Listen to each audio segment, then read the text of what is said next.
Hi, I'm Rob and this is Gems of War. In this video I'm going to show you the team I'm going to use for this raid boss event against Storm Zul'Goth. Now the first things I always recommend here is you grab tier 1 from the shop. This gives you a potion of enchantment, which means all your troops will start enchanted at the start of each and every battle for the entirety of this event. And you get other stuff too, which is super useful. Now, if you're a newer player or you simply do not have a Mortera yet, it is definitely worth grabbing a tier 2. It's virtually essential if you want to go a long way in this event to have a Mortera. You get the other usual stuff at the same time, but this time you get a potion of explosion. As well as that, you get a Mortera guaranteed. Now, the reason why she's essential in this is because she is a God Slayer. It should be Boss Slayer really, because she deals 3 to 5 times skull damage versus bosses, based on the ascensions, and again in the actual spell, which is more important because that's what we're going to be focusing on, deals 3 to 5 times damage based on ascensions again against the boss, so that will be specifically used against Zul'Goth. So she goes in the team absolutely no matter what. Now at tier 3 there is a new weapon which sounds particularly useful, Tomb Lord's Crook. Explodes a load of purple gems, grants a random status effect to all Ketar allies, then summons a Ketar troop. So I really do like these weapons, really good mana generators and a summon at the same time. Really handy indeed. Now let's take a look at the team. Right, for the early part of the game I'm going to use a really straightforward team, but I'll be changing the team really quickly to show you a really good alternative, so hang around for that. We're going to have the Fanged banner. +2 purple, +1 brown, -1 yellow. But for the early part of the game, you just want a nice damage to all weapon. You can just search by damage to all in the search bar if you want to see which damage to all weapons you have, and then just pick your favourite one for that. And Ankum, he also does damage to all at the same time, so the combination of these two is going to be enough to whiz through the early levels. And we've got a skeleton there just backing up, creating some skulls and gaining an extra turn. So in Archmage's class I'll just show this ever so briefly in action, just how it works, and I'll skip over to the main team because this is okay. This will last you a while, definitely enough to get the weapon, but got a more interesting team lined up a little bit further. For this one it's just going to be a simple case of grabbing some brown and then all purple and casting black manacles, and then your Ankum will be charged at the same time. That's also more damage to all.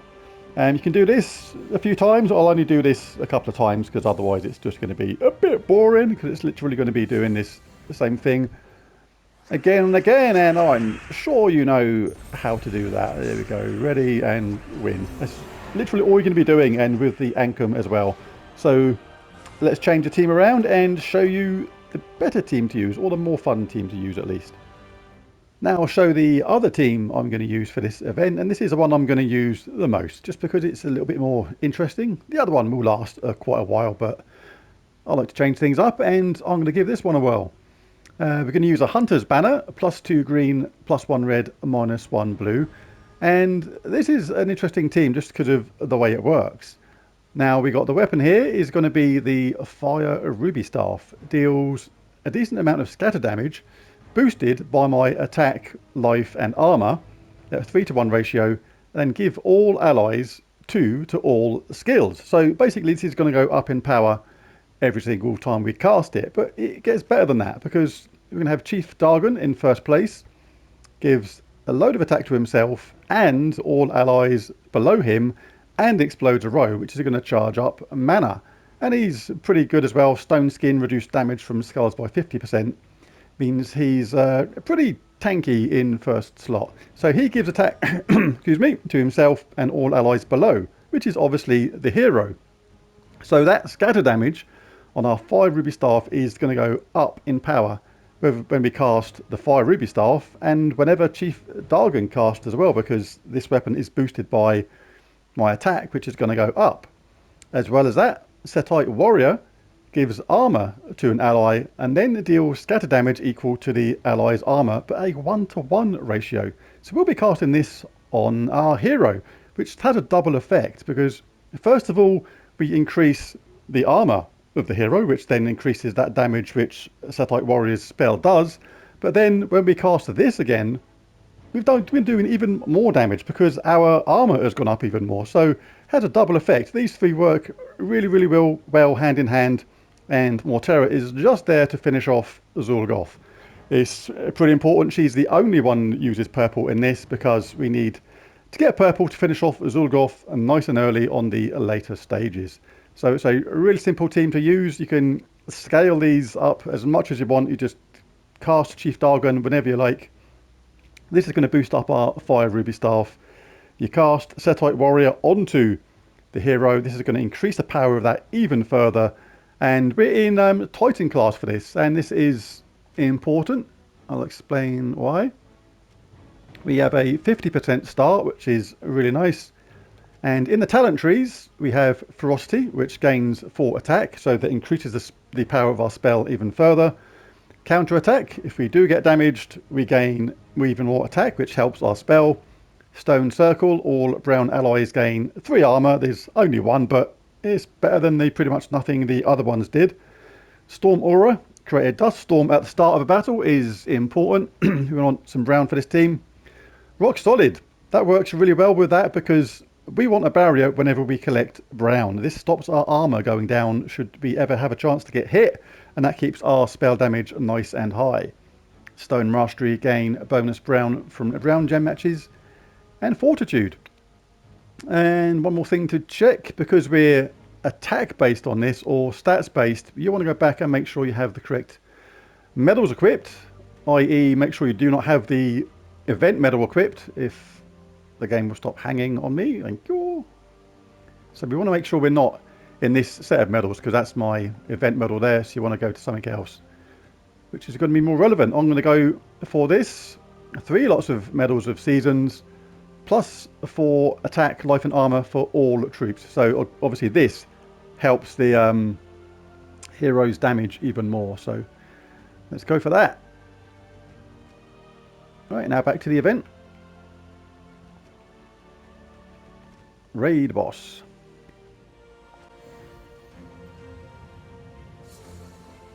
So just to point out, the first team I showed will still be quicker at the point I'm showing now, but I'm just showing how this team works initially.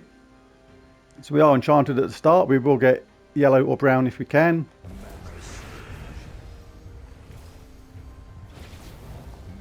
I'll just grab that 4 match even though we don't need it. Like at the moment, you see this troop here gives 35 armor to an ally, then deals scatter damage equal to the ally's armor.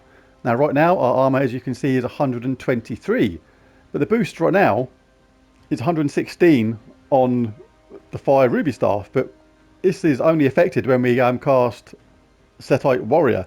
Just going to give 35 armor to my existing 123 and then deal that scatter damage, which is more than enough, but we can grab that first if we want. And yeah, this is going to be good for a while, because basically the power of this is going to go up and up and up. Every time you cast Setite Warrior on the hero, it's going to boost up the power. Every single time you cast the top troop, Chief Dargon, whatever his name is, Dargon, then that's going to boost up the power even further. So yeah, this is going to be nice and quick for quite a while. And they'll just scale in power. They'll just keep on going up. Just make sure you grab the odd brown here and there, which you do anyway. This gives the hero a barrier which protects the armor.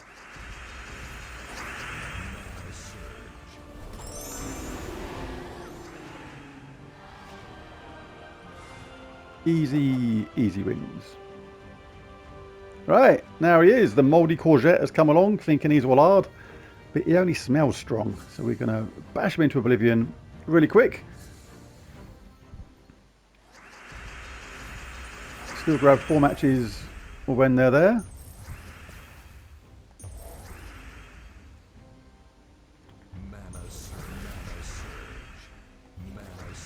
See, now we have choices. Like, we can cast our Godslayer, target Zul'Goth. Hasta la vista, baby. You are out of here. Now I'll just show the effect of these while they're here. You can grab this first anyway. But like Chief Dargon, give 39 attack to myself and all allies below, and explode a row. But because he's a good mana generator, you don't really need to cast him yet. You can cast one or the other. Like at the moment, our boost on this is 44 scatter damage plus 119, and then give all allies 2 to all skills.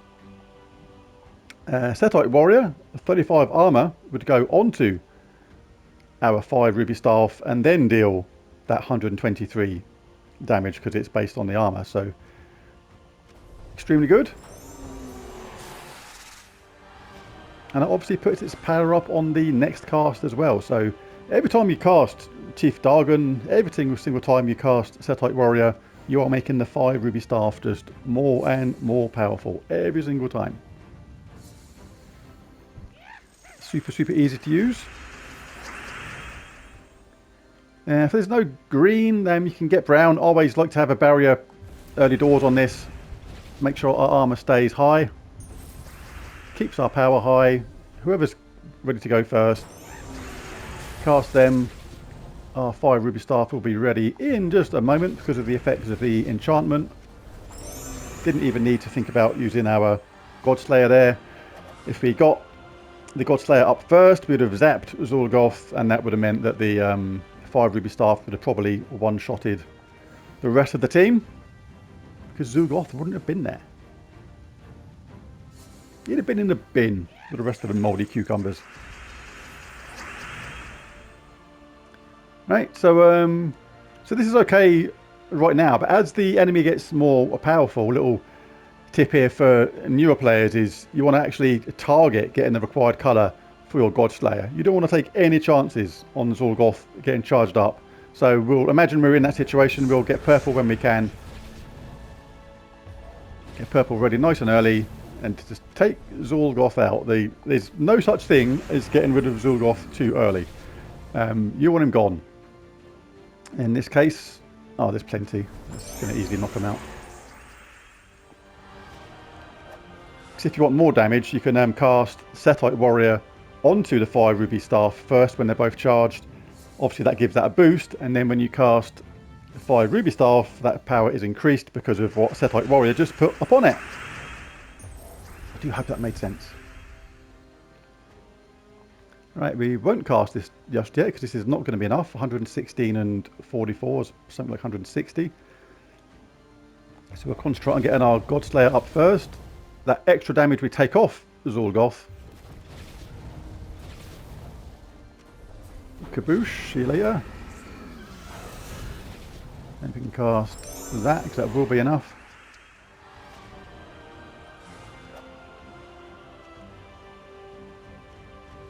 So yeah, I'll just do a few more battles, but hopefully the enemy will get a bit more powerful in a minute, so I can do a demonstration of how you would throw Setite Warrior onto the 5 Ruby Staff first.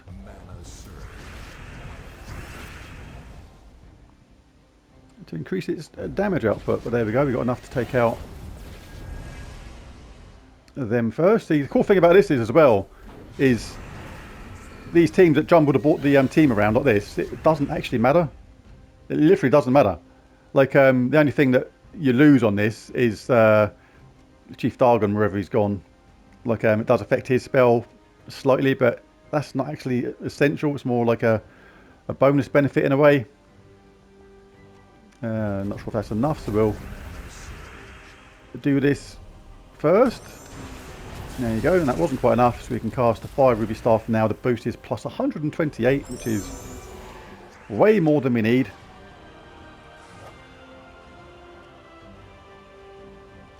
So if you really know your troops, the ones that are going to jumble the team around, sometimes it's worth checking for these sometimes. Don't think there's anybody here this time. No, Storm Zul'Goth doesn't. He's just annoying.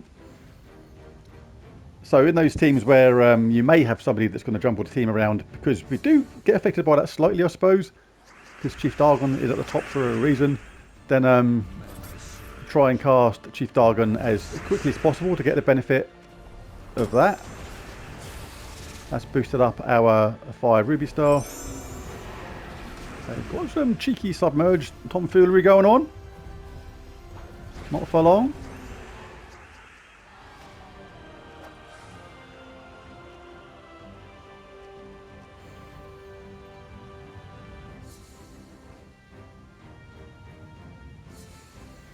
Come on, Stormy. You Stormy one. Right, let's get some cheap Dargon stuff going on just to show how he affects the team. Look, at the moment on the Fire Ruby Staff, the boost is plus 116. If I cast, let me grab that first. If I cast Chief Dargon first, we can collect some mana.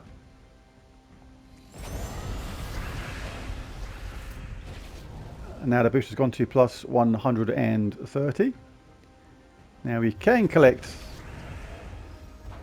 our Satellite Warrior first. This is going to have the double effect of, first of all, the initial cast, but we'll put it on Fire Ruby Staff.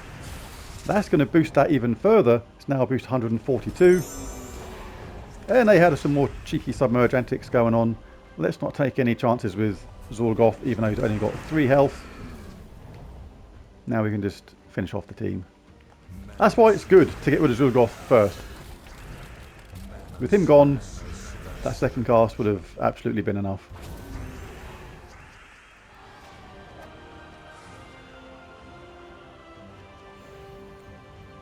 Right, this might be the last one.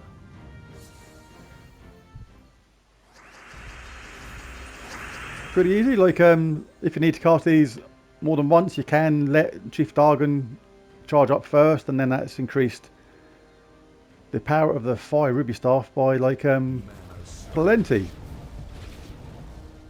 Like it is recommended if you can to, like say, get the barrier if you can.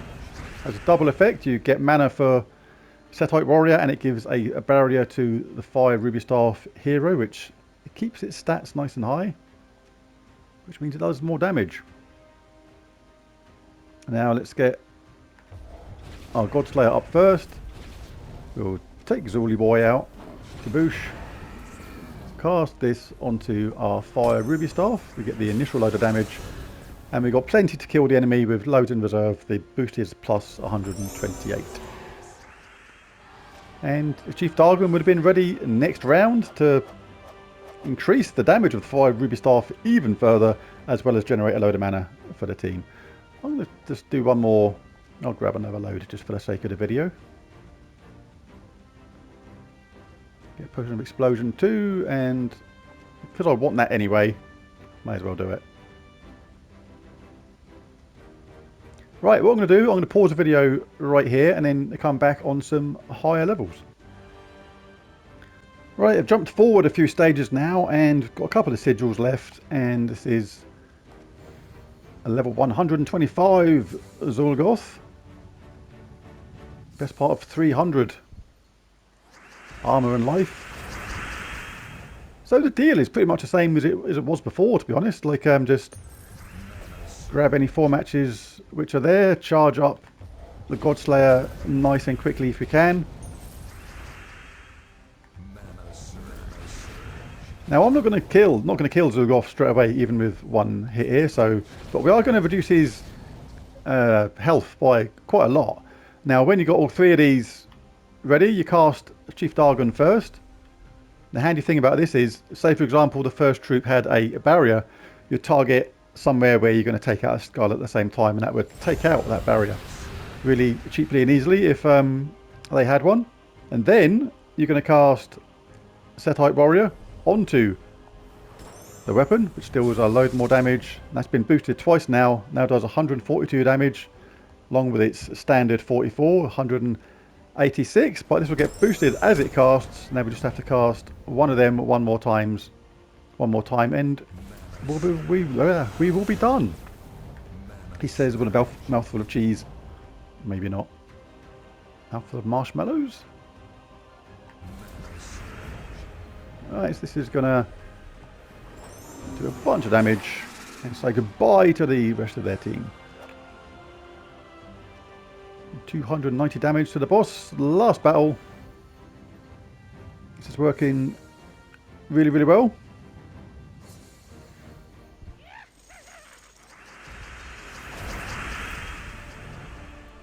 Nice 4 match at the top there. We'll grab first. And grab another one.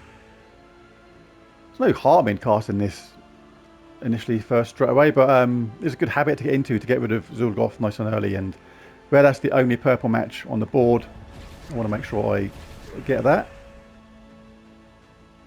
Now there is no other purple matches, so we'll look to get our...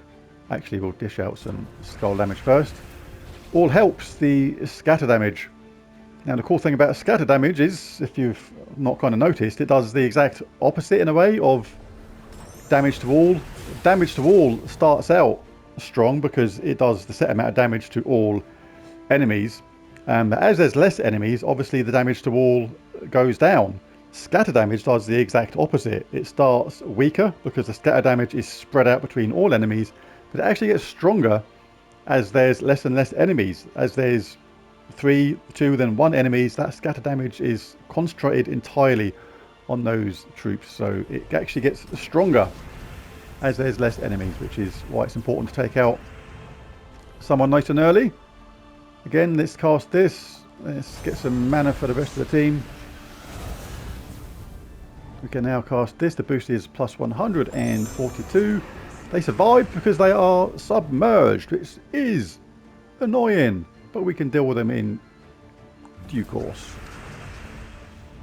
Just got to wait for a skull match because there's no point casting that. That's not going to actually touch them. Just got to wait for a skull match, or we can hit them with them to do a bit of damage. Won't do much, but it's a little tickle to show them we're still around and we're not going anywhere, and you will die. Just wait for the team or the submerged to go, which it did. So there it is. Nice round number there to end on. 300 damage to the boss. Pretty decent team. I quite enjoyed doing it. Remember to collect your rewards at the end. Diamonds, vault keys, orbs of growth. Give me more orb of growth. I want it. Give it to me now. Ooh, orb of ascension. I like to be wrong sometimes. Anyway, there it is. There's the team. If you enjoyed the video, be sure to hit that like and subscribe button. But most of all, thanks for watching, and I'll catch you again next time. Bye for now.